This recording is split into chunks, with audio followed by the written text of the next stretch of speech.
When in Rome, written by Monica Ye. Chapter 1. Molly came to Rome as a promise to her mother, who recently passed away. Her mother was the closest person to Molly and often talked about Rome and how she regretted not taking advantage of visiting the city when she had the chance in college.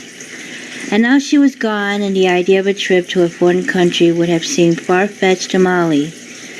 There were issues at hand that took precedent, such as moving out of their apartment and moving in with a family she dreaded. After the funeral, Molly stayed at her father's house, which he shared with his current wife and their young son. In the beginning, she was neither pleased or displeased in her new residence. But after a while, it was obvious the stepmother and half-brother did not embrace her presence, and numerous times they made sure she knew their discontentment, forgetting the extra play on the dinner table, making her sleep on the couch in the den, and refusing to give her a house key, so she has to wait for them to come home in order for her to get in. Her father was oblivious to the way that they treated her, or perhaps he chose not to notice. But on the day that her mother's lawyer came to give Molly her life insurance check of $50,000, the family, especially the stepmother's attitude, changed.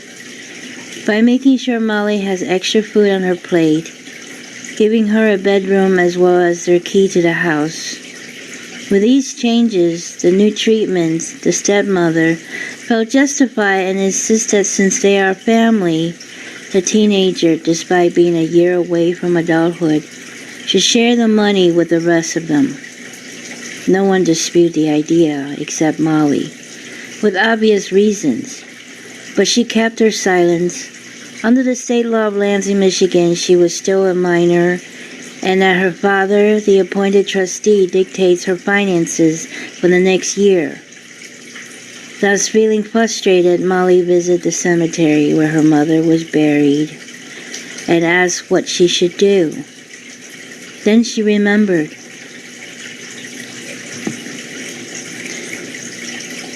It was the middle of summer, 5 months after the funeral, that the head of the family decided to take a vacation. Instead of joining them, Molly insists that out of respect for her mother's wish, she wanted to visit Rome. The father agreed and gave her $3,000 to help cover the trip. This was rather vexing to the father's wife, who believed the amount was way too generous, especially no decision has been made about how to distribute the money. From the airport, Molly arrived at the city of Rome by metro.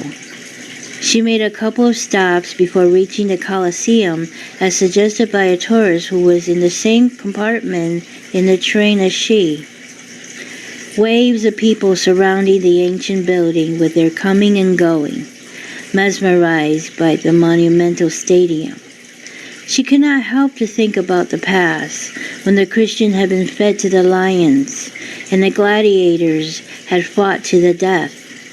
Fortunate for her, she escaped at the lion's den back home, at least for now. A sudden warm breeze swept past her, as if a message from her mother. "We're here."